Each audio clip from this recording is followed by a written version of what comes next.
Assalamualaikum warahmatullahi wabarakatuh. Perkenalkan, saya Arista Anggaraini Widyaningrum bersama rekan saya yang bernama Latifah Sekar Asmi dari kelompok 5 mata kuliah Biologi Umum yang akan melanjutkan pembahasan mengenai genetika. Pertama, saya akan membahas bab dasar molekular pewarisan sifat.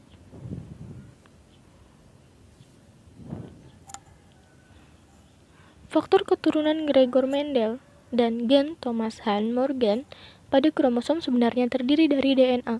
Secara kimiawi, susunan genetik Anda adalah DNA yang Anda warisi dari orang tua Anda. Memang, kemiripan keturunan dengan orang tua memiliki dasar dalam replikasi DNA yang akurat dan penularannya dari satu generasi ke generasi berikutnya. James Watson dan Francis Crick membuat model DNA dari lembaran logam dan kawat yang ditunjukkan dalam gambar di samping.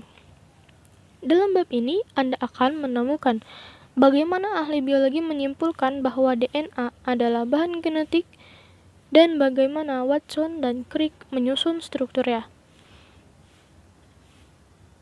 Anda juga akan belajar bagaimana molekul DNA disalin selama replikasi DNA dan bagaimana sel memperbaiki DNA mereka. Yang terakhir, bagaimana molekul DNA dikemas bersama dengan protein dan kromosom.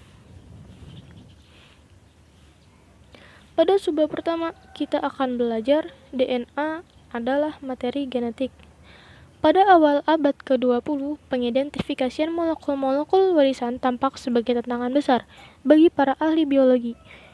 Dua komponen kimiawi dari kromosom, yaitu DNA dan protein, muncul sebagai kandidat utama untuk materi genetik. Sampai tahun 1940-an, kasus protein tampak lebih kuat. Ahli biokimia telah mengidentifikasi protein sebagai kelas makromolekul dengan heterogenitas dan spesifisitas fungsi yang sangat besar. Hal ini merupakan persyaratan penting untuk bahan herediter. Selain itu, sedikit yang diketahui tentang asam nukleat, yang sifat fisik dan kimianya tampak terlalu seragam untuk menjelaskan banyak sifat bauan tertentu yang diperlihatkan oleh setiap organisme. Pandangan ini berangsur-angsur berubah ketika peran DNA dalam faktor keturunan dikerjakan dalam studi bakteri dan virus yang menginfeksinya. Bukti bahwa DNA dapat mengubah bakteri datang dari Frederick Griff yang berusaha mengembangkan vaksin melawan pneumonia. Griff menggunakan dua varietas pneumococcus yang menginfeksi tikus, varietas patogen dan non-patogen. Varietas patogen yang merupakan galur halus memiliki kapsul polisakarida yang membuatnya tahan terhadap sistem kekebalan inangnya sehingga mengakibatkan kematian inang. Sementara varietas non-patogen yang merupakan galur kasar tidak memiliki kapsul pelindung tersebut dan dapat dikalahkan oleh sistem kekebalan tubuh inang. Tikus yang disuntikkan galur halus mati, sedangkan yang disuntikan galur kasar dan galur halus yang telah dibunuh dengan dipanaskan tetap hidup. Namun, ketika dia membunuh galur halus dengan panas dan kemudian mencampurkan sisa-sisa sel galur kasar, beberapa sel hidup menjadi patogen ditemukan di dalam darah tikus dan tikus pun mati.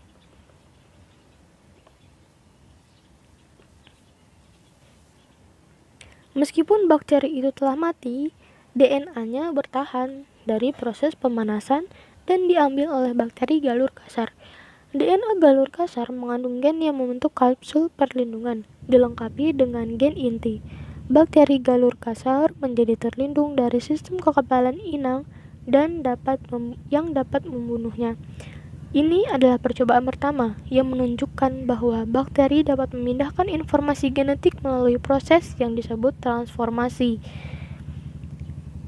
Griff menyebutnya sebagai transformasi fenomena yang sekarang didefinisikan sebagai perubahan genotip dan fenotip karena asimilasi DNA eksternal oleh sel. Verifikasi DNA sebagai prinsip pentransformasi ini dilakukan dalam percobaan oleh Oswald Avery, McLean McCarthy, dan Colin MacLeod yang mengidentifikasi substansi pengubah sebagai DNA. Namun, para ilmuwan tetap skeptis karena banyak yang masih memandang protein sebagai kandidat yang lebih baik untuk materi genetik. Juga banyak ahli biologi tidak yakin bahwa gen bakteri akan memiliki komposisi dan fungsi yang sama dengan gen organisme yang lebih kompleks. Tetapi alasan utama untuk keraguan berlanjut adalah bahwa sedikit sekali yang diketahui tentang DNA. Bukti tambahan bahwa DNA adalah bahan genetik berasal dari studi virus yang menginfeksi bakteri. Virus ini disebut bakteriofag, biasa disebut phage. Albert Hershey dan Martha Case melakukan percobaan yang menunjukkan bahwa DNA adalah bahan genetik phage, yaitu T2, yang menginfeksi E. coli.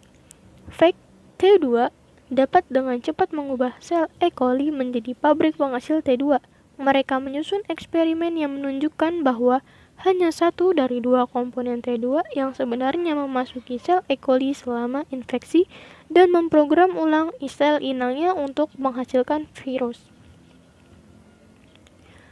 Mereka menggunakan isotop radioaktif sulfur yang menandai protein sebagai satu batch T2. Dan isotop radioaktif fosfor untuk menandai DNA dalam batch kedua. Sampel terpisah, sel E. coli non-radioaktif terinfeksi dengan batch T2 yang berlabel protein dan berlabel DNA. Hershey dan Case menemukan bahwa DNA phage memasuki sel inang tetapi protein phage tidak. Selain itu, ketika bakteri ini dikembalikan ke media kultur dan infeksi berjalan dengan sendirinya, E. coli melepaskan phage yang mengandung beberapa fosfor radioaktif. Percobaan ini memberikan bukti kuat bahwa asam nukleat adalah bahan keturunan, bukan protein, setidaknya untuk virus tertentu. Bukti lebih lanjut bahwa DNA adalah bahan genetik berasal dari laboratorium ahli biokimia Erwin Chargaff. Chargaff menganalisis komposisi basa DNA dari sejumlah organisme berbeda.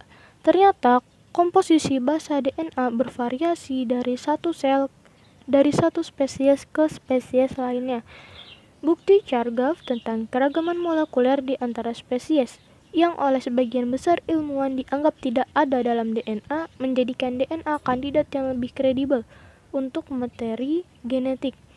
Dalam DNA, setiap spesies yang ia pelajari, jumlah adenin kira-kira sama dengan jumlah timin, dan jumlah guanin kira-kira sama dengan jumlah sitosin.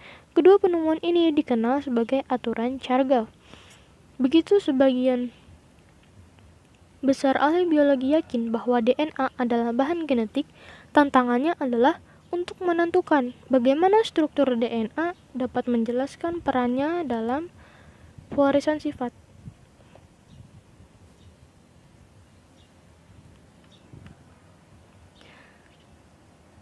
Di antara para ilmuwan yang menangani masalah ini adalah Linus Pauling dan Maurice Wilkins dan Rosalind Franklin. Namun, yang pertama muncul dengan jawaban yang lengkap adalah James Watson dan Francis Crick. Watson melihat gambar difraksi sinar X dari DNA yang dihasilkan X-ray crystallography oleh Franklin yang merupakan rekan kerja Wilkins. Bintik-bintik dalam noda pada gambar dihasilkan oleh sinar X yang dibelokkan ketika melewati serat DNA murni yang disejajarkan, dan menunjukkan bahwa DNA berbentuk helix. Pola dalam foto ini menyiratkan bahwa helix terdiri dari dua helai atau double helix, bertentangan dengan model tiga helai yang diusulkan Linus Pauling beberapa waktu sebelumnya. Watson dan Crick mulai membuat model heliks ganda yang tersusun dengan pengukuran sinar X dan apa yang kemudian diketahui tentang kimia DNA, termasuk aturan kesetaraan dasar Chargaff, dan membaca laporan tahunan yang tidak dipublikasikan yang merangkum karya Franklin.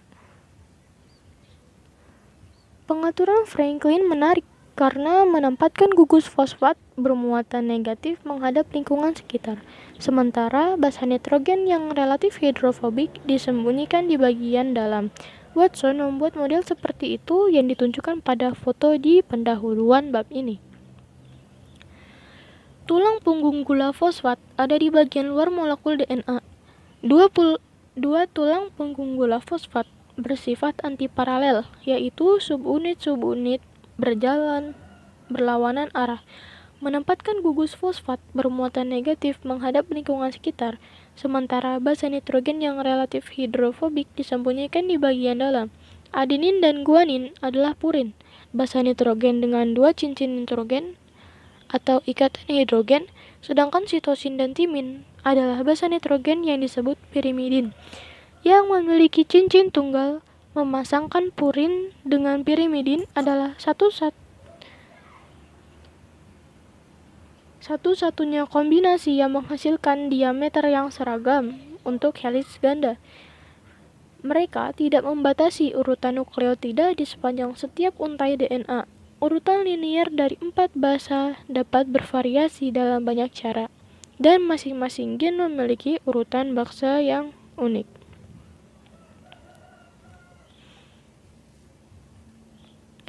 Selanjutnya kita akan membahas subbab 2 mengenai banyak protein bekerja bersama dalam replikasi dan perbaikan DNA. Hubungan antara struktur dan fungsi dimanifestasikan dalam heliks ganda. Gagasan bahwa ada pasangan spesifik basa nitrogen dalam DNA adalah kilasan inspirasi yang mengarahkan Watson dan Crick ke double helix. Pada saat yang sama, mereka melihat signifikansi fungsional dari aturan pasang-pasangan yang menyarankan kemudian mekanisme penyalinan untuk materi genetik. Watson dan Crick menyatakan, kami membayangkan bahwa sebelumnya duplikasi ikatan hidrogen terputus dan dua rantai terlepas dan terpisah. Setiap rantai kemudian bertindak sebagai template untuk formasi pada dirinya sendiri dari rantai pendamping baru, sehingga akhirnya kita akan memiliki dua pasang rantai, di mana kita hanya punya satu sebelumnya. Pernyataan ini menimbulkan 3 kemungkinan model replikasi DNA, yaitu model konservatif. Kedua helai orang tua kembali berhubungan setelah bertindak sebagai template untuk helai baru, sehingga memulihkan heliks ganda orang tua. Yang kedua ada semi-konservatif. Dua untai molekul orang tua terpisah, dan masing-masing berfungsi sebagai template untuk sintesis komplementer yang baru. Yang ketiga ada model dispersif. Setiap untai dari kedua molekul anak mengandung campuran DNA lama dan baru disintesis.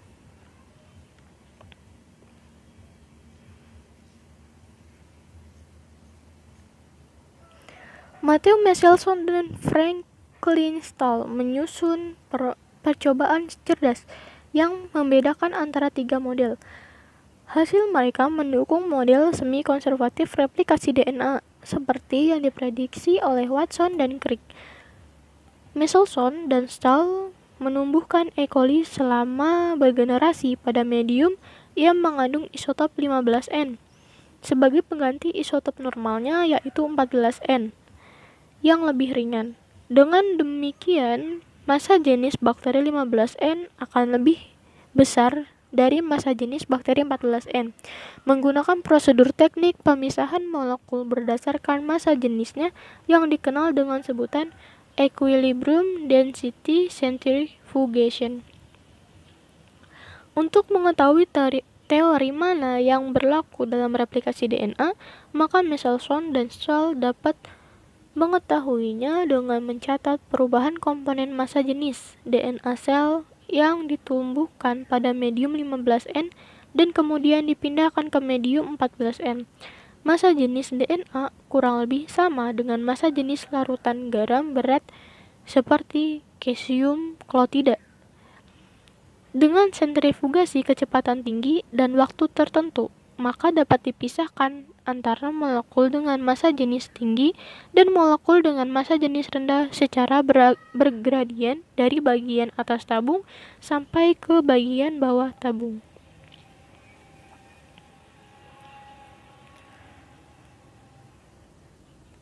Setelah membiarkan bakteri-bakteri dalam medium dengan isotop 15N, maka Michelson dan Stahl memindahkan bakteri untuk dibiarkan di medium dengan isotop 14N. Setelah dibiarkan dalam waktu tertentu, maka sebagian bakteri dianalisis dengan teknik CSCL, equilibrium density centrifugation. Analisis dilakukan pada berbagai generasi. Hasil analisis yang didapat seperti ditunjukkan oleh gambar berikut ini.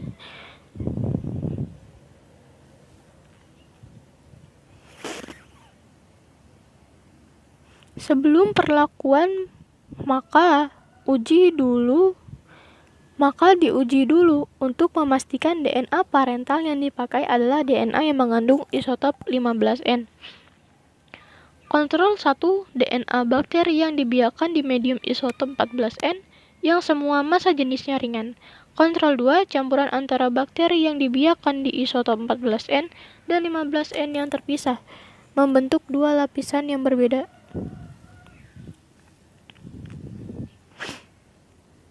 Replikasi pertama, dalam media 14N menghasilkan pita DNA hibrida 15N campuran antara 15N dan 14N. Hasil ini menghilangkan model konservatif.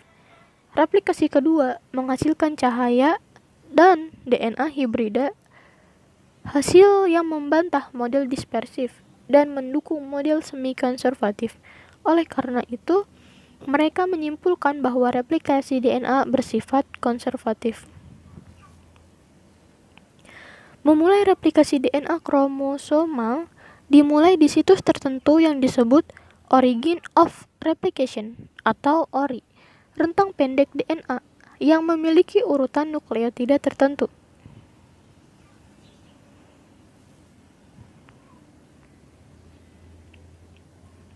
Kromosom sel prokariotik berbentuk lingkaran dan memiliki asal tunggal. Protein yang memulai replikasi DNA mengenali urutan ini dan menempel pada DNA, memisahkan dua untai dan membuka gelembung replikasi DNA, kemudian berlanjut di kedua arah sampai seluruh molekul disalin. Sedangkan kromosom eukariotik mungkin memiliki ratusan atau bahkan beberapa ribu ori. Beberapa gelembung replikasi terbentuk dan akhirnya melebur, sehingga mempercepat penyalinan molekul DNA yang sangat penting.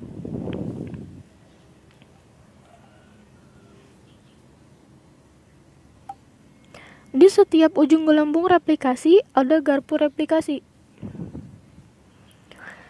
Wilayah berbentuk Y, di mana untaian DNA orang tua dilepas. Beberapa jenis protein ikut serta dalam replikasi DNA. Helicase adalah enzim yang menguraikan heliks ganda pada garpu replikasi, memisahkan dua helai orang tua dan membuatnya tersedia sebagai helai cetakan. Setelah helai orang tua terpisah, protein pengikat untai tunggal mengikat ikatan DNA yang tidak berpasangan, menjaga mereka dari berpasangan kembali.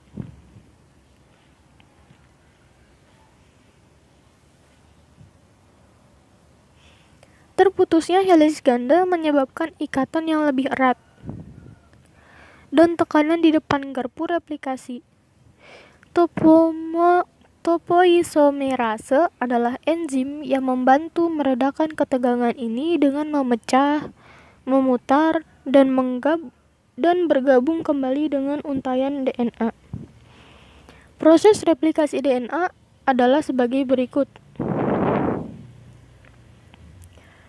Pertama, enzim topoisomerase akan mengurangi tegangan pada struktur double helix DNA.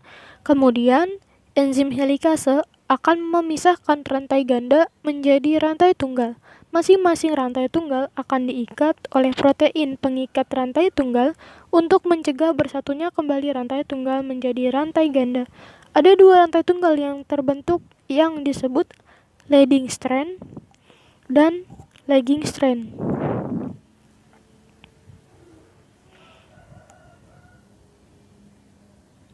Enzim primase akan membentuk RNA pendek yang disebut primer.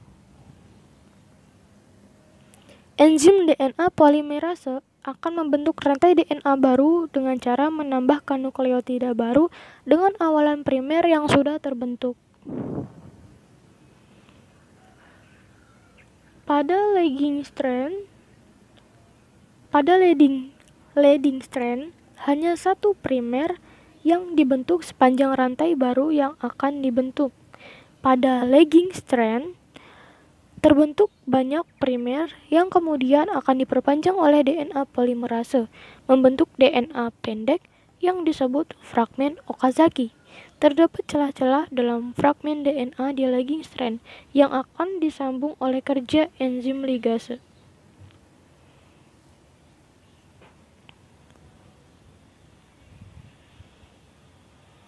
Setiap nukleotida yang akan ditambahkan ke untaian DNA tumbuh terdiri dari gula yang melekat pada basa dan 3 kelompok fosfat.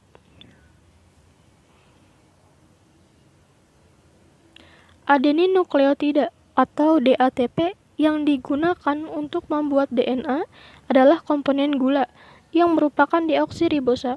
Nukleotida yang digunakan untuk sintesis DNA secara kimia reaktif sebagian karena ekor trifosfatnya memiliki gugus muatan negatif yang tidak stabil.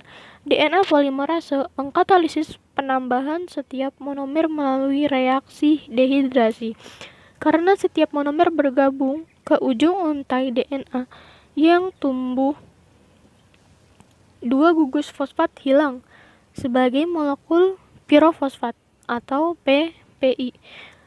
Hidrolisis pirofosfat menjadi dua molekul fosfat anorganik Pi. Selanjutnya adalah reaksi eksergonik yang digabungkan yang membantu mendorong reaksi polimerisasi. Di sini kita akan melihat sintesis untaian DNA baru.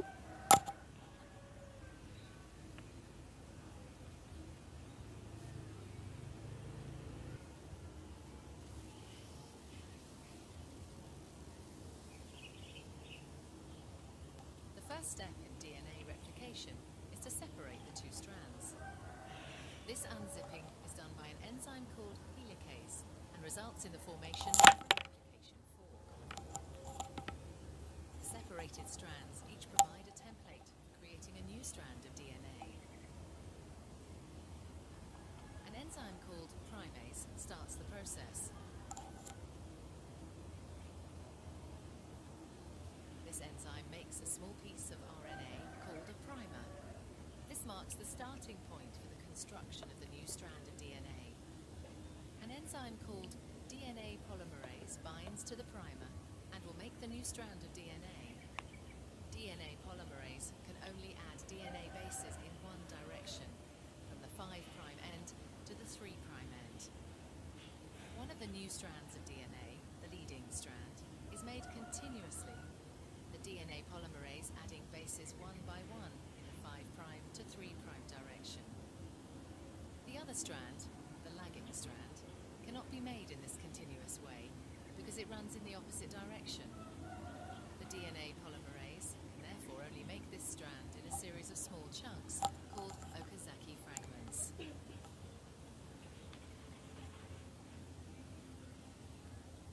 Each fragment is started with an RNA primer.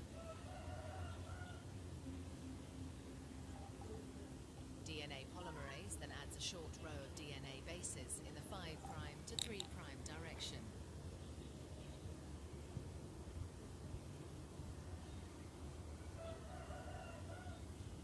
The next primer is then added further down the lagging strand. Another Okazaki fragment is then made, and the process is repeated again. Once the new DNA has been made, the enzyme exonuclease removes all the RNA primers from both strands of DNA. Another DNA polymerase enzyme then fills in the gaps that are left behind with DNA.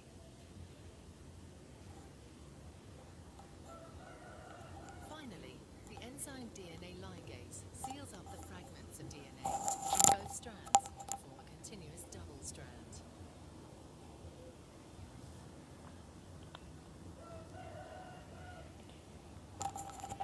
DNA polimerase mengoreksi setiap nukleotida terhadap templatenya segera setelah secara kovalen berikatan dengan untaian tumbuh.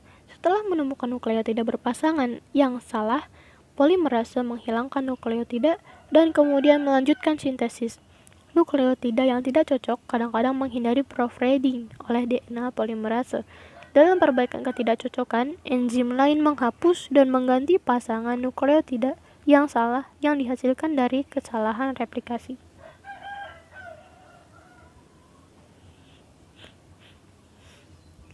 Nukleotida yang dipasangkan atau diubah secara tidak benar juga dapat muncul setelah replikasi. Faktanya, pemeliharaan informasi genetik yang dikodekan dalam DNA membutuhkan perbaikan yang sering. Dari berbagai jenis kerusakan pada DNA yang ada, molekul DNA terus-menerus mengalami agen kimia dan fisik yang berpotensi berbahaya, seperti sinar X. Selain itu, basis DNA dapat mengalami perubahan kimia spontan dalam kondisi sel normal. Namun, perubahan dalam DNA ini biasanya diperbaiki sebelum menjadi perubahan permanen atau mutasi. Diabadikan melalui replikasi yang berurutan. Setiap sel secara terus-menerus memonitor dan memperbaiki materi genetiknya. Dalam banyak kasus, suatu segmen dari untaian yang mengandung kerusakan dipotong atau dieksisi oleh enzim pemotong DNA nuklease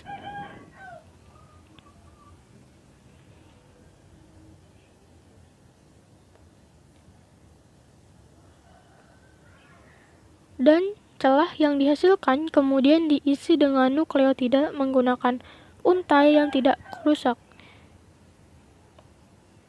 sebagai template.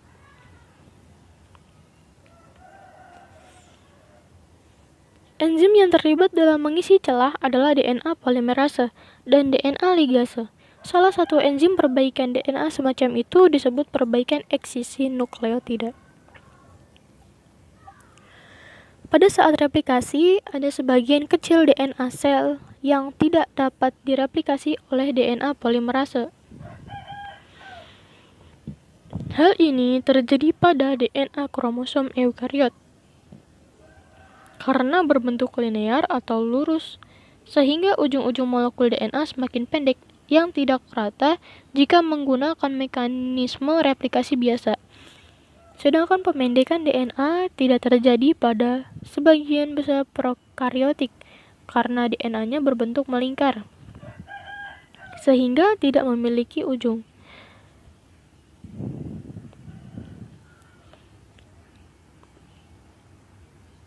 Untuk mencegah hal tersebut, molekul DNA kromosom eukariot memiliki sekuens nukleotida khusus yang disebut telomer di bagian ujung. Telomer ini tidak mengandung gen sehingga berfungsi sebagai pelindung gen-gen organisme dan mencegah ujung tak rata dari molekul anakan. Telomer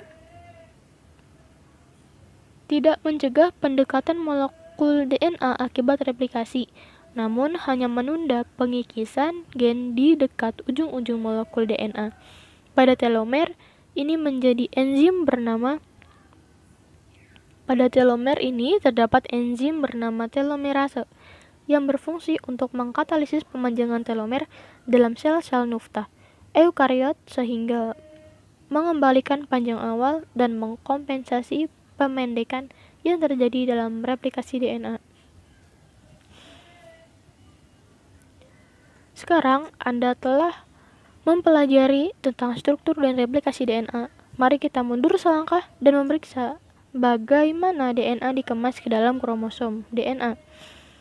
Kromosom bakteri biasanya suatu molekul DNA yang melingkar disertai beberapa protein terkait.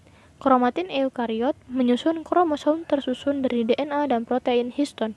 Histon berikatan satu sama lain dan berikatan dengan DNA membentuk nukleosom. Penggulangan tambahan akhirnya membentuk kromatin yang terkondensasi dari kromosom metafase. Pada sel interfase, sebagian besar kromatin tidak terlalu terpadatkan, namun sebagian tetap terkondensasi. Modifikasi histon mempengaruhi kondisi kondensasi kromatin. Bab selanjutnya yang akan kita bahas adalah ekspresi gen, dari gen ke protein. DNA yang diwarisi oleh suatu organisme mengarah pada sifat-sifat spesifik dengan mendikte sintesis protein dan molekul RNA yang terlibat dalam sintesis protein. Dengan kata lain, protein adalah hubungan antara genotip dan fenotip. Ekspresi gen adalah proses di mana DNA mengarahkan sintesis protein, atau dalam beberapa kasus hanya RNA. Ekspresi gen yang mengkode protein meliputi dua tahap, transkripsi dan translasi. Bab ini menjelaskan aliran informasi dari gen ke protein, yang menjelaskan bagaimana mutasi genetik mempengaruhi organisme melalui proteinnya. Memahami proses ekspresi gen akan memungkinkan kita untuk meninjau kembali konsep gen secara lebih rinci di akhir bab ini. Sebab pertama yang akan kita bahas adalah gen menspesifikasi protein melalui transkripsi dan translasi. Sebelum membahas perincian tentang bagaimana gen mengarahkan sintesis protein, mari kita mundur dan memeriksa bagaimana hubungan mendasar antara gen dan protein ditemukan. Bukti dari mempelajari cacat metabolik. Archibald Garrod mempostulasikan protein ditemukan.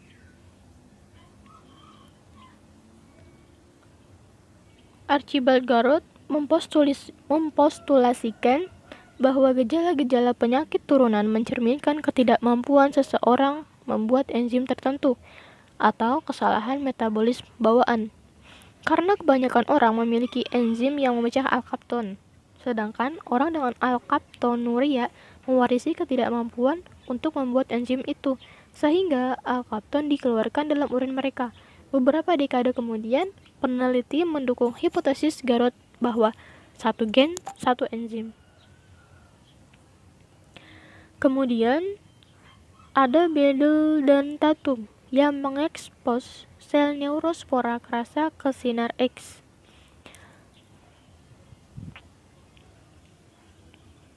Menginduksi mutasi, kemudian menyaring mutan yang memiliki persyaratan nutrisi baru. Sel-sel neurospora individu ditempatkan pada media lengkap. Sel-sel dikenai sinar X untuk menginduksi mutasi. Setiap sel yang bertahan hidup membentuk koloni sel yang identik secara genetik sel. Dari masing-masing koloni ditempatkan dalam botol dengan hanya sedikit media. Sel-sel yang tidak tumbuh diidentifikasi sebagai mutan nutrisi. Sel-sel dari satu koloni mutan nutrisi ditempatkan dalam serangkaian botol. Masing-masing berisi media minimal plus satu nutrisi tambahan. Botol diamati untuk pertumbuhan. Dalam contoh ini, sel-sel mutan hanya tumbuh pada media minimal yang ditambah dengan tirosin, menunjukkan bahwa mutan ini kehilangan enzim untuk sintesis tirosin.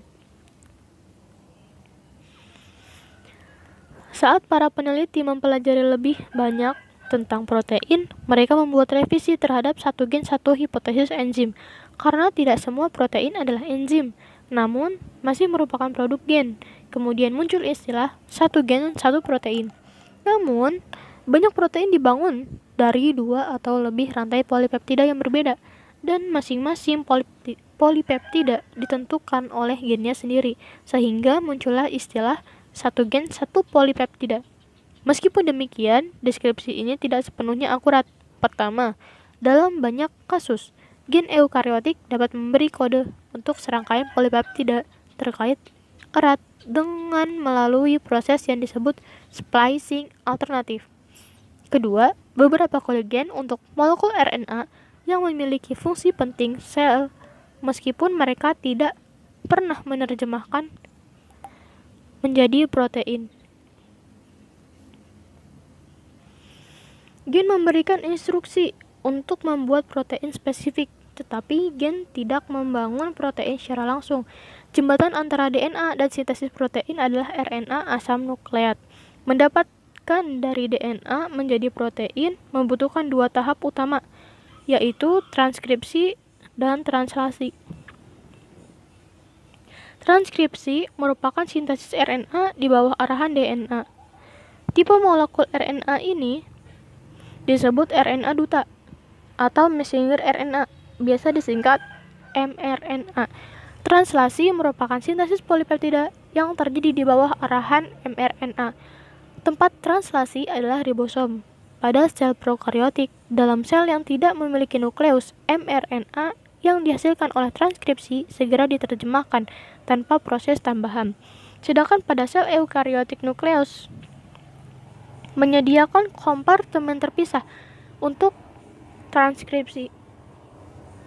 Transkripsi RNA asli yang disebut pre-mRNA diproses dengan berbagai cara sebelum meninggalkan nukleus sebagai mRNA. Ketika ahli biologi mulai mencurigai bahwa instruksi untuk sintesis protein dikodekan dalam DNA, mereka mengenali masalah. Hanya ada 4 basa nukleotida untuk menentukan kodon. Kembar 3 basa nukleotida adalah satuan terkecil yang dengan panjang seragam yang dapat mengkode semua asam amino. Eksperimen telah memverifikasi bahwa aliran informasi dari gen ke protein didasarkan pada kode triplet.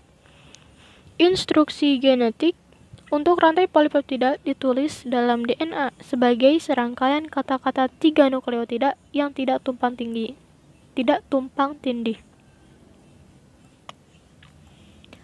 Molekul mRNA bersifat komplementer daripada identik dengan template DNA-nya, karena nukleotida RNA dirakit pada template menurut aturan pasang-pasangan.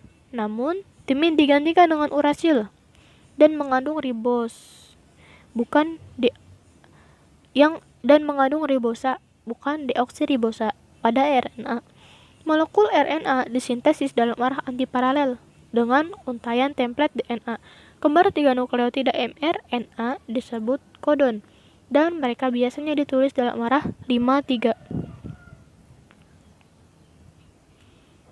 Kodon dibaca oleh mesin terjemahan dalam arah 5-3 sepanjang mRNA. Setiap kodon membentuk salah satu dari 20 asam amino yang akan dimasukkan pada posisi yang sesuai di sepanjang polipeptida. Untuk sel eukariotik, sintesis RNA terjadi di dalam nukleus. Hal yang membedakan dengan sintesis RNA pada sel prokariotik adalah terdapat tahapan pre-mRNA.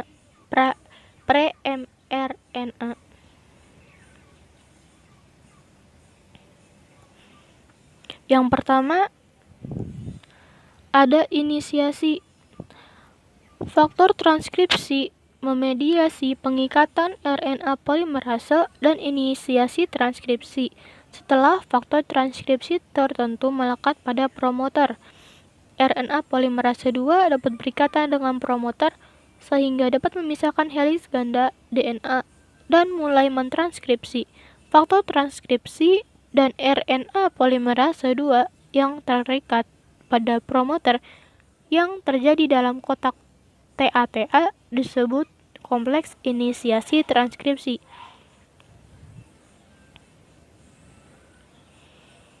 Elongasi. RNA polimerase bergerak di sepanjang DNA untuk membuka untaian heliks ganda dan menambahkan nukleotida RNA. Setelah untaian sintesis RNA terbentuk, molekul RNA yang baru akan melepaskan diri dari cetakan DNA-nya dan heliks ganda terbentuk kembali. Yang ketiga ada terminasi. Pada eukariot, terminasi dilakukan lebih kompleks. Sebelum pesan genetik dikirim ke sitoplasma, enzim dalam nukleus memproses pre-mRNA. Setelah terminasi, ada beberapa proses untuk mengubah pre-mRNA menjadi mRNA yang siap keluar nukleus. Yang pertama, ada pengubahan ujung pre-mRNA, yaitu ujung 5 disintesis dan menerima tudung 5 atau 5 cap. Untuk modifikasi nukleotida guanin yang ditambahkan ke ujung 5, ujung 3 disintesis untuk membentuk ekor poli A atau polyatyl dengan cara menambahkan nukleotida adenin. RNA polimerase 2 mentranskripsi sekuens pada DNA yang disebut sekuens sinyal poliadenilasi yang berfungsi memberi kode suatu sinyal poliadenilasi AAUAA pada pre-mRNA. Yang kedua ada penyambungan RNA splicing. Pada sekuens nukleotida DNA eukariot, segmen bukan pengkode asam nukleat yang terletak di antara pengode disebut sekuens penyala atau intron, sedangkan wilayah lain disebut ekson. Penyambungan dilakukan dengan cara intron dipotong dan dibuang dari molekul, sedangkan ekson digabungkan hingga terbentuk molekul mRNA dengan sekuens pengode tak terputus. Pada proses penyambungan terdapat sinyal yang merupakan sekuens nukleotida pada setiap intron. SNRNP, Small Nuclear Ribonucleoprotein, mengenali sinyal penyambungan ini. SNRNP berada di dalam nukleus dan tersusun atas molekul RNA dan protein.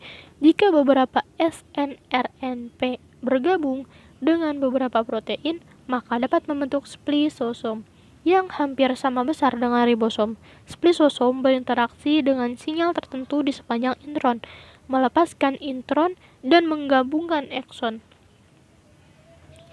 Selanjutnya, kita akan membahas mengenai translasi.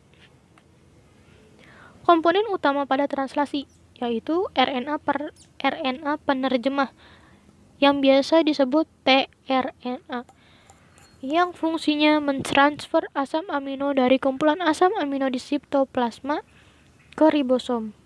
Ada antikodon triplet yang merupakan triplet nukleotida pada ujung lain dari tRNA yang berpasangan basa dengan kodon komplementer di mRNA. Antikodon ada di bawah. Ribosom membantu memfasilitasi perpasangan ini dengan situs pengikatan untuk mRNA dan tRNA. Mengenai struktur dan fungsi tRNA ditranskripsikan dari cetakan DNA, dibuat dalam nukleus dan harus berpindah ke sitoplasma.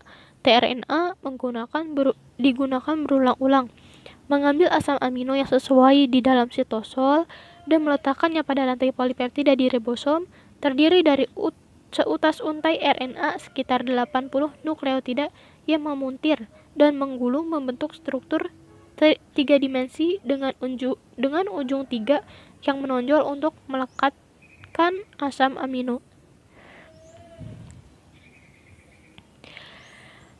Adapun penjelasan mengenai ribosom, yakni memfasilitasi perpasangan spesifik antikodon tRNA dengan kodon mRNA selama sintesis protein, tersusun dari 2 subunit, besar dan kecil. Dari protein, dan molekul RNA yang disebut RNA ribosom atau rRNA dibuat di nukleus. Setiap ribosom memiliki 3 situs pengikatan untuk tRNA. Situs P, peptidil tRNA, menampung tRNA yang membawa rantai polipeptida yang sedang tumbuh. Situs A, aminosil tRNA, menampung tRNA yang mengangkut asam amino yang akan ditambahkan. Situs E, exit atau tempat keluar untuk tRNA yang telah melepaskan muatan asam amino. Ribosom menahan tRNA dan mRNA dalam posisi yang sangat berdekatan dan menempatkan asam amino baru untuk ditambahkan ke ujung karboksil polipeptida yang sedang tumbuh. Mengkatalisis pembentukan ikatan peptida, polipeptida terus bertambah panjang dan keluar melalui terowongan keluar di subunit besar ribosom setelah selesai dilepaskan ke sitosom. Ribosom mengoordinasikan tahapan translasi inisiasi, menyatukan mRNA tRNA yang membawa asam amino pertama dari polipeptida dan kedua subunit ribosom. Pertama, suatu subunit ribosom kecil berikatan dengan mRNA sekaligus tRNA inisiator spesifik yang mengangkat asam amino.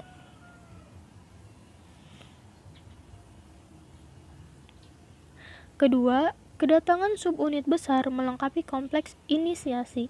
Protein-protein yang disebut faktor inisiasi diperlukan untuk menyatukan semua komponen translasi. GTP adalah energi yang digunakan untuk perakitan subunit kecil dan subunit besar ribosom. tRNA inisiator berada pada situs P. Situs A tersedia untuk tRNA yang membawa asam amino. Berikutnya, elongasi. Pemanjangan polipeptida terjadi 3 tahap. Pertama, pengelanan codon. Antikodon dari tRNA yang datang akan berpasangan basa dengan kodon mRNA komplementer di situs A.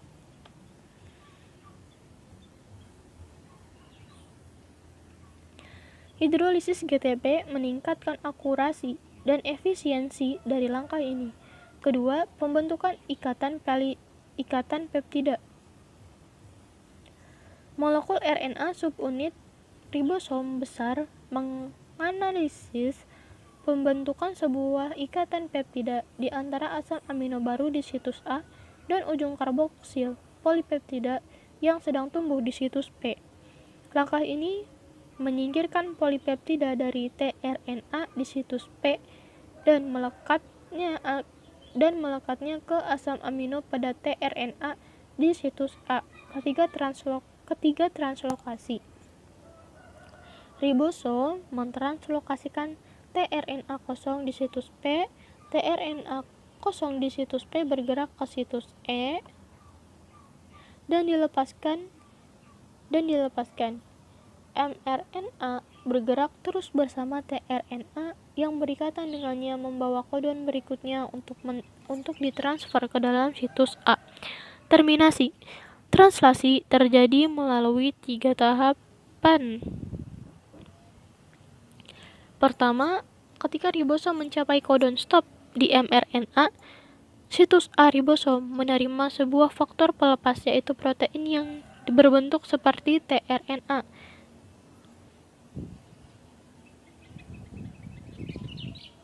Sebagai ganti tRNA yang membawa asam amino. Kedua, faktor pelepas menghidrolisis ikatan antara tRNA di situs P dan asam amino terakhir pada rantai polipeptida. Polipeptida pun terlepas dari ribosom. Ketiga, kedua subunit ribosom dan komponen rakitan lain memisahkan diri.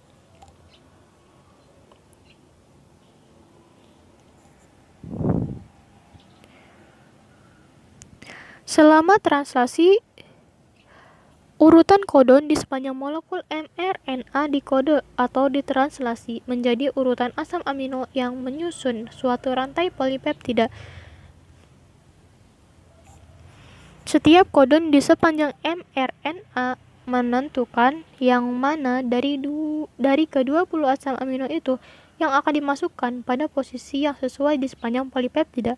Pembentukan ikatan peptid di antara asam-asam amino dikatalisis oleh rRNA. Beberapa ribosom dapat mentranslasikan suatu molekul mRNA secara bersamaan membentuk poliribosom. Setelah translasi, modifikasi terhadap protein dapat mengubah bentuk 3 dimensi molekul tersebut. Ribosom bebas dalam sitosol menginisiasi sistem semua protein, namun protein yang ditakdirkan menuju sistem endomembran atau disekresikan ditransfer ke RE. Protein-protein semacam itu memiliki peptid sinyal yang diikat oleh partikel pengenalan sinyal SRP, sehingga memungkinkan ribosom yang sedang mentranslasi untuk berikatan dengan RE. Berikut adalah penggambaran lebih jauh tentang transkripsi dan translasi.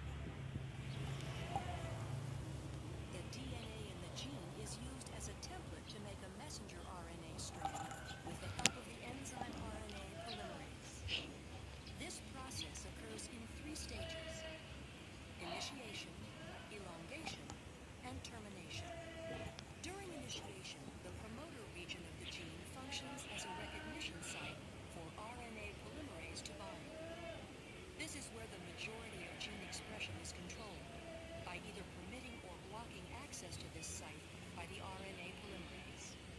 Binding causes the DNA double helix to unwind and open. Then during elongation, the RNA polymerase slides along the template DNA strand. As the complementary bases pair up, the RNA polymerase links nucleotides to the 3' end of the growing RNA molecule. Once the RNA polymerase reaches the terminator portion of the gene, the messenger RNA transcript is complete, and the RNA polymerase, the DNA strand, and the messenger RNA transcript dissociate from each other. The strand of messenger RNA that is made during transcription includes regions called exons that code for a protein, and non-coding sections called introns. In order for the messenger RNA to be used in translation, the non-coding introns need to be removed, and modifications such as a 5' cap and a 3' poly A tail are added. This process is called intron splicing and is performed by a complex made up of proteins and RNA called a spliceosome. This complex removes the intron segments and joins the adjacent exons to produce a mature messenger RNA strand that can leave the nucleus through a nuclear pore and enter the cytoplasm to begin translation. How is the information in the mature messenger RNA strand translated into a protein? The nitrogenous bases are grouped into 3 letter codes called codons. The genetic code includes 64 codons. Most codons code for specific amino acids. There are 4 special codons, 1 that codes for start and 3 that code for stop. Translation begins with the messenger RNA strand binding to the small ribosomal subunit upstream of the start codon. Each amino acid is brought to the ribosome by a specific transfer RNA molecule. The type of amino acid is determined by the anticodon sequence of the transfer RNA. Complementary base pairing occurs between the codon of the messenger RNA and the anticodon of the transfer RNA. After the initiator transfer RNA molecule binds to the start codon, the large ribosomal subunit binds to form the translation complex, and initiation is complete. In the large ribosomal subunit, there are 3 distinct regions called the E, P, and A sites. During elongation, individual amino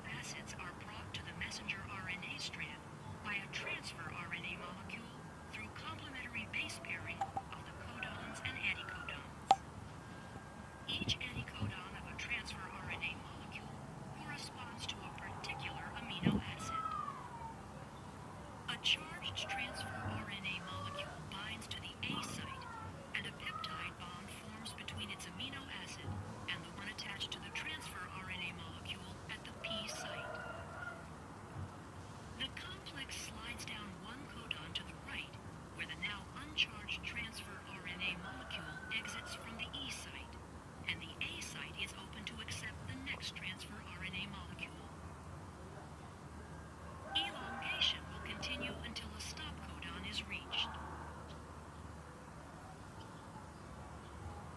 A release factor binds to the A site at a stop codon, and the polypeptide is released from the transfer RNA in the P site. The entire complex dissociates and can reassemble to begin the process again at initiation. The purpose of translation is to produce polypeptides quickly and accurately. After dissociation, the polypeptide may need to be modified before it is ready to function. Modifications take place in different organelles for different proteins. In order for a digestive enzyme to be secreted into the stomach or intestines, the polypeptide is translated into the endoplasmic reticulum, modified as it passes through the Golgi, then secreted using a vesicle through the plasma membrane of the cell into the lumen of the digestive tract.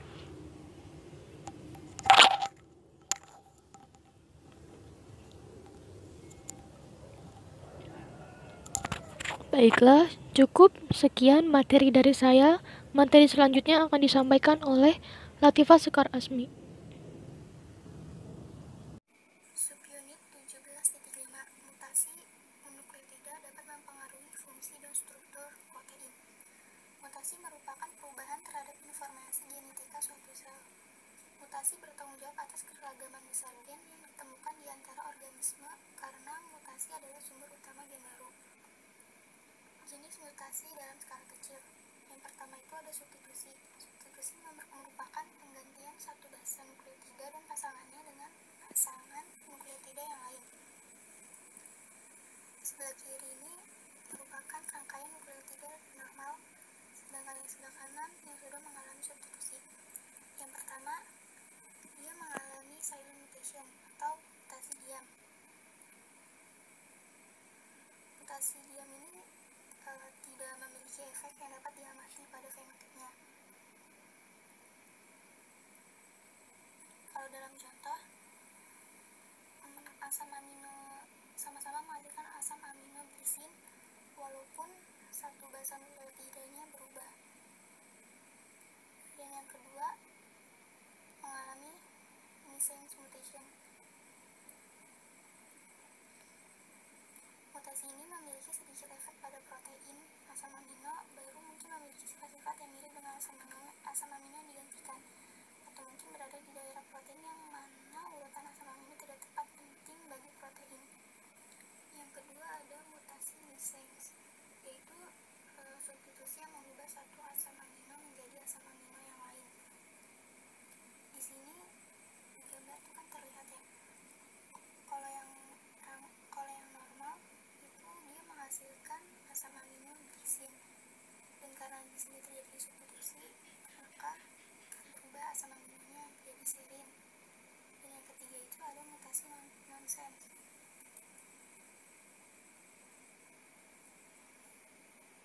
Nah, pada mutasi nonsense ini dia berubah menjadi stop codon. Karena dia berubah menjadi stop codon,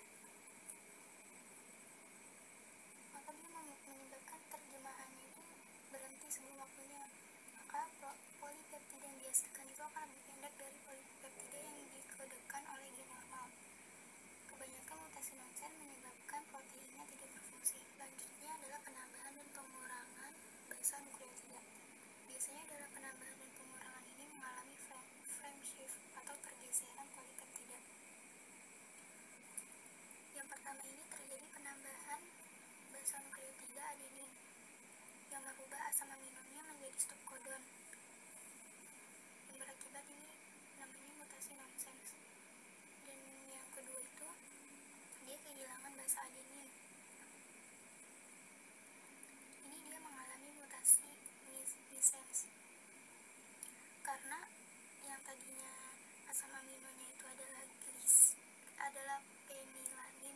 adenosine berubah menjadi leusin dan alanin. Dan yang ketiga ini, dia kehilangan 3 basa nukleotida sekaligus. Dia nggak mengalami frame shift, tetapi dia kehilangan 1 asam amino. Subbab 18.1. Bakteri merespon perubahan lingkungan dengan regulasi transkripsi. Regulasi sintesis triptofan merupakan contoh bagaimana bakteri menyesuaikan metabolisme mereka dengan kondisi lingkungan yang berubah. Jadi, sintesis triptofan itu terjadi pada sel bakteri E. coli yang hidup di usus besar manusia. Nah, sel E. coli ini bergantung dari nutrisi yang dimakan oleh manusia itu. Jika lingkungan atau usus manusia ini kekurangan asam amino triptofan yang sangat dibutuhkan bakteri untuk bertahan hidup, sel akan merespon dengan mengaktifkan jalur metabolisme yang membuat triptofan dari senyawa lain. Jika inang manusia makan makanan yang mengandung banyak triptofan, sel bakteri berhenti memproduksi triptofan, sehingga dapat menghemat senyawa yang digunakan untuk memproduksi triptofan. Selanjutnya ada konsep dasar dari operons. Operons merupakan salah satu mekanisme dasar untuk mengontrol ekspresi gen pada bakteri yang ditemukan oleh Jacob dan Monod pada tahun 1961. Pada gambar dijelaskan bahwa yang pertama itu adalah senyawa kimia yang dibantu oleh 3 enzim untuk diubah menjadi triptofan.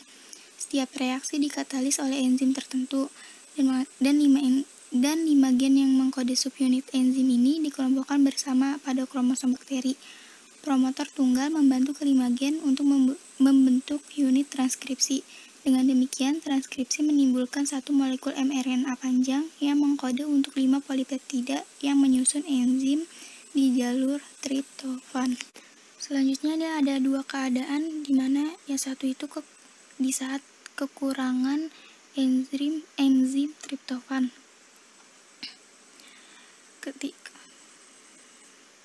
Ketika asam amino triptofan menurun, represor triptofan tidak lagi terikat oleh korepresornya, sehingga berada dalam fase inaktif. Represor tidak bisa menempel pada operator. Akibatnya, RNA polimerase memiliki akses di sana dan transkripsi dapat berjalan. Dan yang kedua, ketika dalam keadaan enzim triptofan itu berlebih.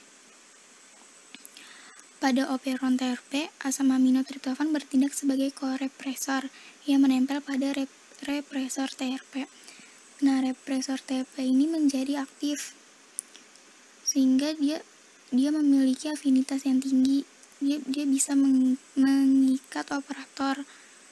Jadinya mRNA-nya ini nggak bisa ngelakuin transkripsi. Selanjutnya ada 2 tipe regulasi gen negatif yang dipengaruhi oleh laktosa disakarida, yaitu gula susu yang tersedia untuk bakteri E. coli di usus besar manusia jika manusia meminum susu atau makan produk yang mengandung susu. Metabolisme laktosa dimulai dengan hidrosis disakarida dengan mengkatalisnya menggunakan enzim beta galaktosida menjadi komponen monosakarida, yaitu glukosa dan galaktosa. Yang sebelah kiri ini ketika keadaannya tidak ada laktosa, kekurangan enzim triptofan.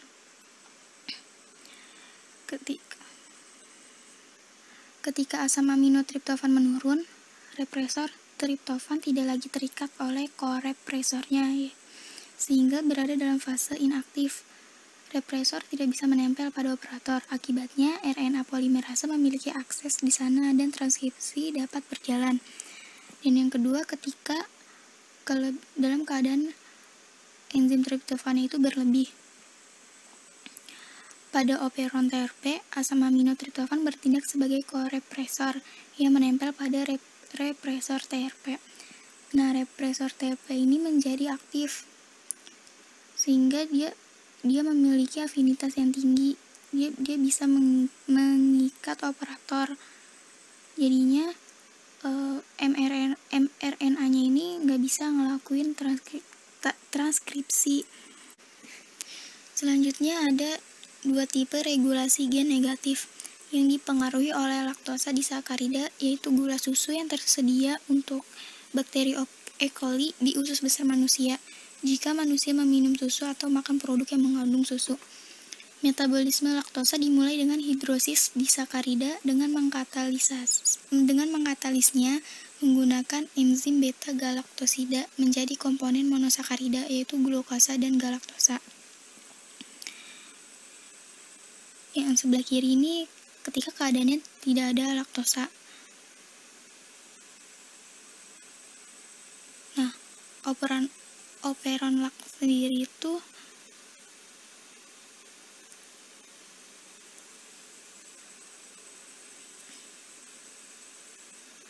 dalam keadaan tidak ada laktosa, operon lak indusernya adalah allolaktosa, yaitu isomer laktosa yang terbentuk dalam jumlah kecil dari laktosa yang memasuki sel.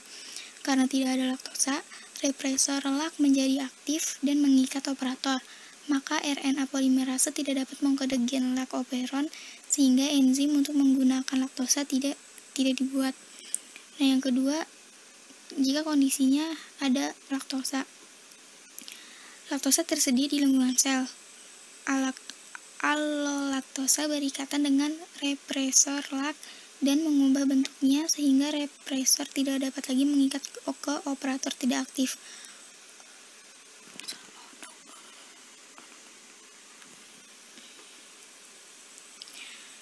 Selanjutnya, jika keadaannya itu ada laktosa. Laktosanya itu tersedia di lingkungan sel. Allolaktosa berikatan dengan represor lak dan mengubah bentuknya sehingga represor tidak dapat lagi mengikat ke operator atau represor menjadi tidak aktif. Operon lak ditranskripsi menjadi mRNA dan enzim untuk menggunakan laktosa, yaitu beta-galaktosida, permease, dan transakelitase dibuat. Selanjutnya ada regulasi gen positif. Pada regulasi gen positif ini, protein pengaturnya disebut CRP. Dia merupakan aktivator, yaitu protein yang berikatan dengan DNA dan menstimulasi transkripsi gen.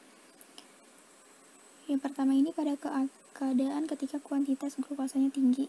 Ketika kuantitas glukosa tinggi, CAMP berikatan ke protein peregulasi, membuat CRP berubah bentuk menjadi aktif dan bisa melekat ke ujung situs spesifik pada ujung hulu promotor lak.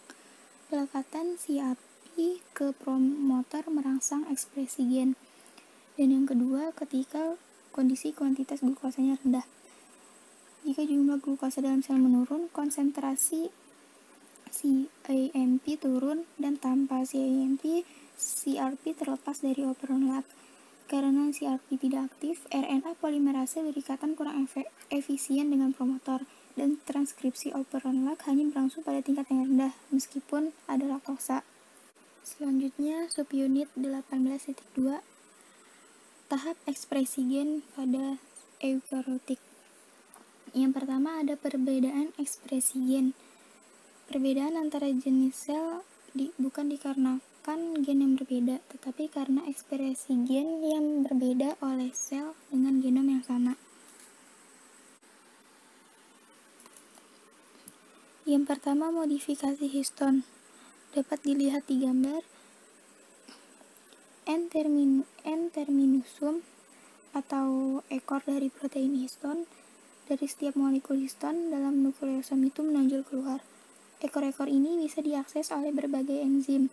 Dalam asetilasi histon gugus asetil diletakkan ke lisin pada ekor histon. Deasetilasi merupakan pembuangan gugus asetil. Saat lisin terasetilasi, muatan positif pada ekor histon tidak lagi berikatan dengan nukleosom di sebelahnya. Akibatnya, protein transkripsi lebih mudah mengakses gen. Yang kedua ada pewarisan epigenetik. Modifikasi kromatin yang tidak menyebabkan perubahan dalam sekuens DNA, tapi diturunkan ke generasi sel berikutnya lewat mekanisme secara tidak langsung. Misalnya pada lalat Drosophila, sejumlah percobaan menunjukkan bahwa sejenis enzim pemodifikasi histon tertentu tampaknya merekrut enzim metilasi DNA ke sebuah wilayah, dan dua enzim berkolaborasi membisukan seperangkat gen. Transkripsi. Peran faktor transkripsi itu ada dua, yaitu faktor transkripsi umum, yang merupakan faktor transkripsi yang berikatan ke sekuens DNA pada kotak data dalam promotor. Faktor transkripsi umum dan RNA polimerase 2 biasanya menyebabkan inisiasi pada laju rendah pada produksi transkripsi RNA. Dan yang kedua itu faktor transkripsi spesifik. Transkripsi tingkat tinggi pada waktu dan tempat, bergantung interaksi unsur-unsur kontrol. Unsur kontrol sendiri adalah segmen yang berasosiasi dengan sebagian besar gen eukariotik. Ada dua unsur kontrol, yaitu unsur kontrol proksimal yang terletak dekat dengan promotor dan unsur kontrol distal yang terletak lebih jauh yang dikelompokkan jadi enhancer. Enhancer sendiri adalah wilayah pendek DNA yang dapat diikat oleh protein untuk meningkatkan kemungkinan transkripsi gen tertentu. Sebuah gen memiliki banyak enhancer yang masing-masing aktif pada waktu yang berbeda atau dalam tipe sel atau lokasi yang berbeda. Tapi setiap enhancer terasosiasi hanya dengan satu gen dan tidak dengan gen yang lain. Laju ekspresi gen dapat meningkat atau turun akibat pengikatan protein baik aktivator maupun represor ke unsur kontrol enhancer. Kontrol kombinasi aktivitas gen. Rata-rata setiap gen enhancer terdiri dari 10 unsur kontrol yang masing-masing hanya dapat berikatan dengan satu atau dua macam faktor transkripsi spesifik. Meski hanya ada selusin unsur kontrol yang tersedia, ada banyak sekali kemungkinan kombinasi yang terbentuk. Kombinasi tertentu dari unsur-unsur kontrol mampu mengaktifasi transkripsi hanya ketika ada protein aktivator yang tersedia. Yang keempat, ada mekanisme regulasi pasca transkripsi, yaitu pertama pemrosesan RNA. Salah satu contoh regulasi tingkat pemrosesan RNA adalah penyambungan RNA alternatif, berupa pembuatan molekul mRNA yang berbeda dari transkripsi primer yang sama bergantung dengan RNA mana yang diperlakukan sebagai ekson dan intron. Protein-protein peregulasi yang spesifik untuk satu tipe sel yang mengontrol pilihan intron-ekstron dengan cara berikatan ke sekuens regulasi dalam transkrip primer. Kedua, degradasi mRNA. mRNA dalam eukariotik multiseluler biasanya bertahan selama berjam-jam, berhari-hari, atau bahkan berminggu-minggu. mRNA yang berumur panjang ini diterjemahkan berulang kali. Penguraian mRNA umum diawali dengan pemendekan ekor polipeptida secara enzimatik. Ini memicu enzim-enzim untuk menyingkirkan ujung 5. Setelah ujung dibuang, enzim-enzim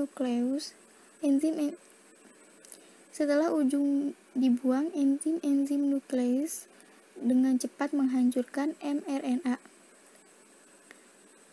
Selanjutnya, inisiasi translasi.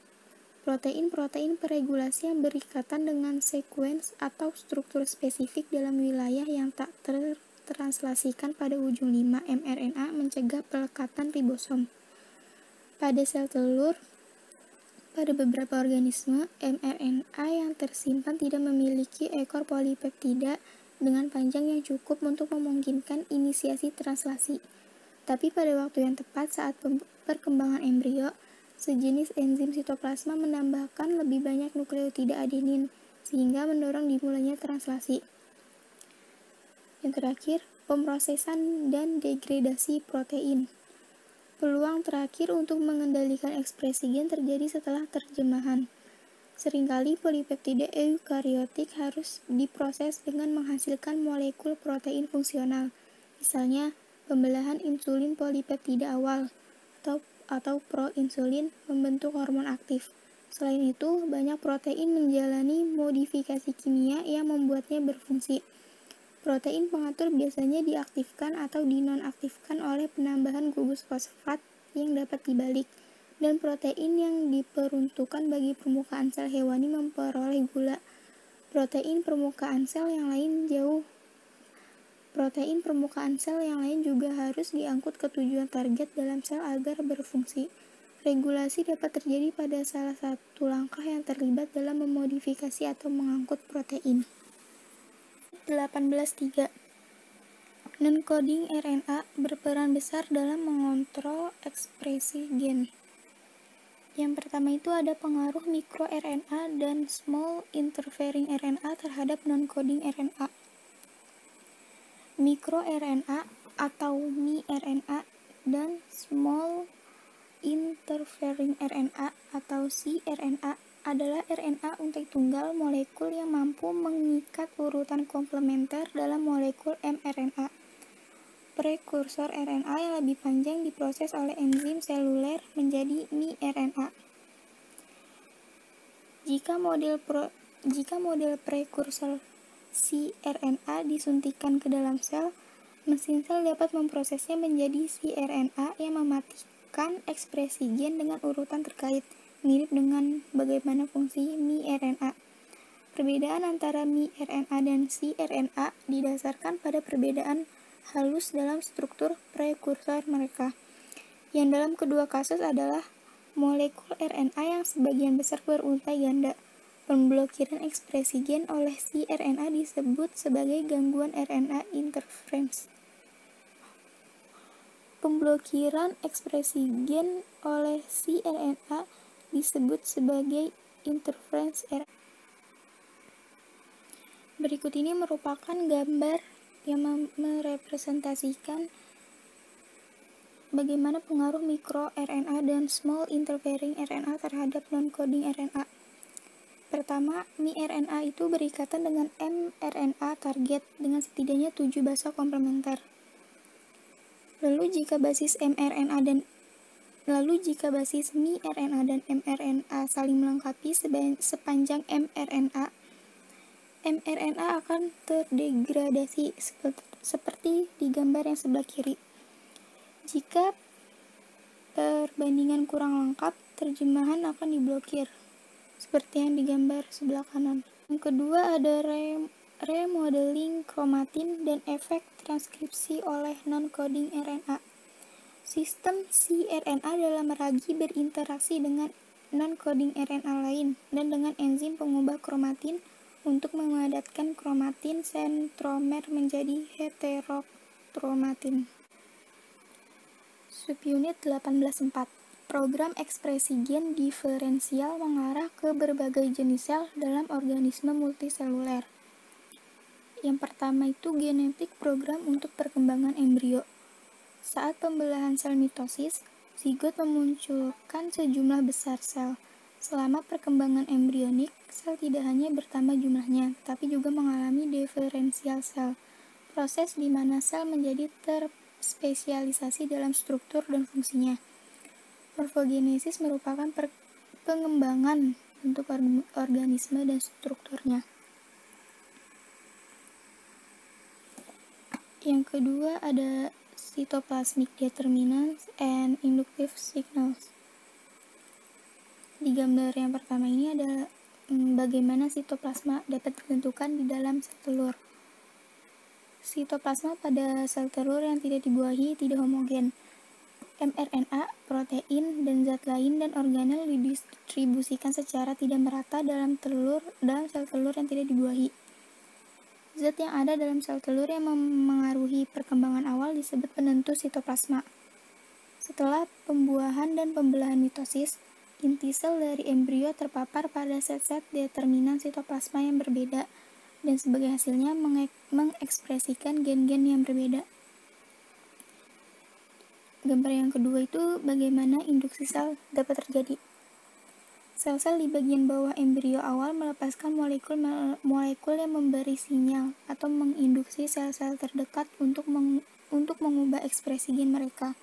Secara umum, molekul-molekul pensinyalan mengirim sel ke jalur perkembangan spesifik dengan menyebabkan perubahan ekspresi gennya, yang pada akhirnya menghasilkan perubahan seluler yang dapat diamati.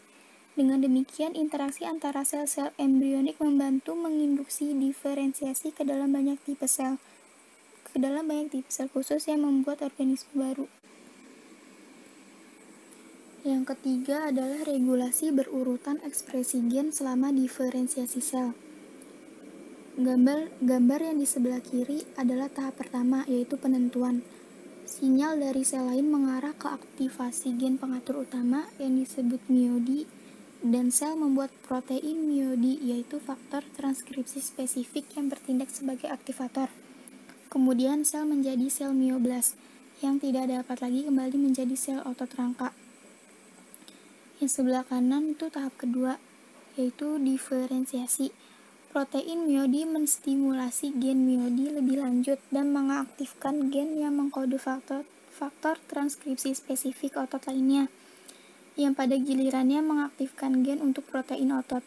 Miyodi juga menyalakan gen yang menghambat siklus sel, sehingga menghentikan pembelahan sel. Mioblas yang tidak terbagi berfungsi untuk menjadi sel otot multinukleat yang matang, yang disebut juga sebagai serat otot. Yang keempat ada pattern formation, setting up the body plan. Penentuan sitoplasma dan sinyal induktif keduanya berkontribusi pada pengembangan organ spasial di mana jaringan dan organ organisme semuanya berada di tempat karakteristik mereka. Proses ini disebut sebagai pembentukan pola. Pembentukan pola pada hewan dimulai pada embrio awal. Pada hewan simetris bilateral, posisi relatif kepala dan ekor, sisi kanan, kiri, belakang, dan depan dibentuk sebelum organ muncul. Isyarat molekuler yang mengontrol pembentukan pola secara kolektif disebut informasi posisif. Isyarat molekuler yang mengontrol pembentukan pola secara kolektif disebut informasi posisi, yang disediakan oleh determinan sitoplasma dan sinyal induktif. Isyarat ini memberitahu sel lokasi relatif sumbu tubuh dan menentukan bagaimana sel dan turunannya akan merespon sinyal molekuler nantinya. Bab yang terakhir, 18.5, Cancer results from genetic changes that affect cell cycle control. Jenis gen yang berhubungan dengan yang pertama itu ada jenis gen yang berhubungan dengan kanker. Mutasi yang mengubah gen dalam sel somatik dapat menyebabkan kanker. Perubahan tersebut dapat berupa mutasi spontan acak, namun ada juga kemungkinan bahwa banyak mutasi penyebab kanker dihasilkan dari pengaruh lingkungan seperti karsinogen kimia, sinar X, dan radiasi energi tinggi lainnya, dan beberapa virus. Berikut ini jenis gen yang berhubungan dengan kanker, yaitu ada oncogenes. Ini tuh ada pada beberapa jenis virus. Yang kedua ada proto-oncogenes. Proto-oncogenes ini dapat berubah menjadi oncogenes bila mengalami mutasi atau bila ekspresinya meningkat. Dan yang ketiga ada tumor suppressor genes. Sel mengandung gen yang produk normalnya menghambat pembelahan sel. Gen tersebut disebut gen penekan tumor, karena protein yang dikode membantu mencegah pertumbuhan sel yang tidak terkontrol. Setiap mutasi yang menurunkan aktivitas normal protein penekan tumor dapat berkontribusi pada timbulnya kanker. Yang kedua itu gangguan jalur pensinyalan sel normal. Gambar yang di atas itu menunjukkan siklus sel normal. Itu DNA-nya rusak karena sinar ultraviolet. Lalu protein kinasenya itu mengaktifkan gen P53. Kemudian P53 itu mentranskripsi gen untuk protein yang menghambat siklus sel. Pengoperasian jalur pensinyalan ini memblokir siklus sel sehingga kerusakan telah diperbaiki. Jadi DNA yang rusak itu nggak akan direplikasi. Dan gambar yang di bawah itu adalah siklus sel mutan atau sel yang mengalami mutasi. Karena mengalami mutasi, maka mutasi itu menghancurkan gen P53 sehingga tidak dapat mengaktifkan transkripsi. sehingga dapat menyebabkan pertumbuhan sel dan kanker yang berlebihan. Yang ketiga ini model pengembangan kanker multistep. Ini sebagai contohnya, ini adalah gambar perkembangan kanker kolorektal atau kanker usus besar yang berkembang secara bertahap. Tanda pertama itu sering berupa polip, pertumbuhan kecil, jinak pada lapisan usus besar. Sel-sel polip terlihat normal, meskipun sel-sel ini tuh sering membelah dengan sel-sel ini tuh membelah yang nggak normal. Terus tumor tumbuh dan akhirnya menjadi ganas, yang menyebabkan menyerang jaringan lain. Perkembangan tumor ganas diparalelkan dengan akumulasi mutasi bertahap yang mengubah proto-onkogen menjadi onkogen dan melumpuhkan gen penekan tumor. Yang keempat, faktor keturunan dan lingkungan yang berkontribusi terhadap kanker. Kanker dapat diturunkan. Seseorang yang mewarisi onkogen atau alel mutan dari gen penekan tumor lebih berisiko untuk mengakumulasi mutasi yang diperlukan kanker untuk berkembang daripada individu tanpa mutasi. Menurut penelitian, seorang wanita yang mewarisi satu alel BRCA1 atau kanker payudara mutan. Menurut penelitian, seorang wanita yang mewarisi satu alel BRCA1 atau sebutan untuk alel kanker payudara mutan memiliki 60% kemungkinan terkena kanker payudara sebelum usia 50, jika dibandingkan dengan hanya 2% kemungkinan untuk individu homozigot untuk alel yang normal. Karena kerusakan DNA dapat berkontribusi pada kanker, risiko kanker dapat diturunkan dengan